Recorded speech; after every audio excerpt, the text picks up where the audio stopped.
오늘 아침 진짜 예쁜 여자를 보았다.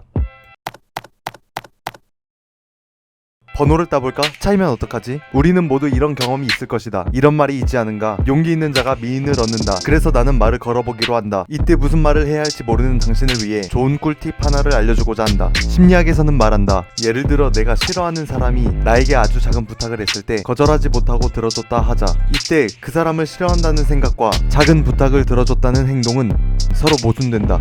심리학에서는 이 모순을 인지부조화라고 부른다. 이 모순으로 인해 우리는 불편감을 느끼게 되고, 불편감을 줄이고자 생각 혹은 행동을 바꾸게 된다. 하지만 이미 들어준 부탁을 바꿀 수는 없으니까 내 생각을 바꿔야만 하는 상황이 온다. 불편감을 해소할 유일한 방법이니 말이다. 그래서 나는 이 사람이 생각보다 훨씬 괜찮은 사람인 것 같다고 생각을 바꾸게 된다. 그래야 내 생각과 행동이 일치되기 때문이다.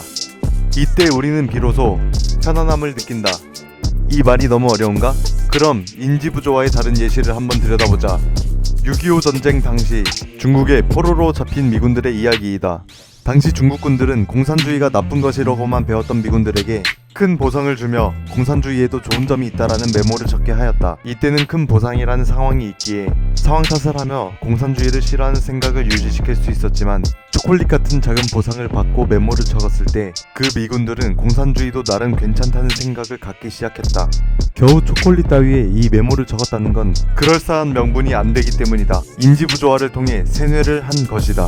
이 포로들이 해방되어 미국으로 돌아갔을 때 역시나 공산주의에 대한 악감정은 많이 사라져 있던 상태였다. 사회심리학자 레온 피스팅어는 이렇게 기존의 신념에 반대되는 행동을 했을 때 그 행동을 상황 탓으로 돌릴 수 없다면 불편감이 생긴다라는 인지부조화 이론을 정의했다. 우리가 다이어트를 포기하고 치킨을 또 시켜먹는 이유도 이러한 인지부조화에 따른 자기 합리화다.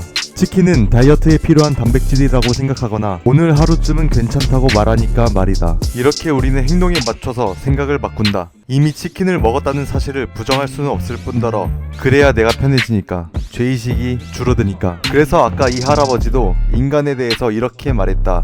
인간은 합리적인 생물이 아니라 나중에 합리화를 도모하는 생물이다.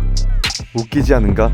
우리는 인간만이 합리적인 생물이라고 알고 있었는데 인간조차 합리적이지 않다니 말이다. 자, 그럼 다시 돌아와서 나는 이 여자에게 몇 초면 들어줄 만한 사소한 부탁을 하기로 한다.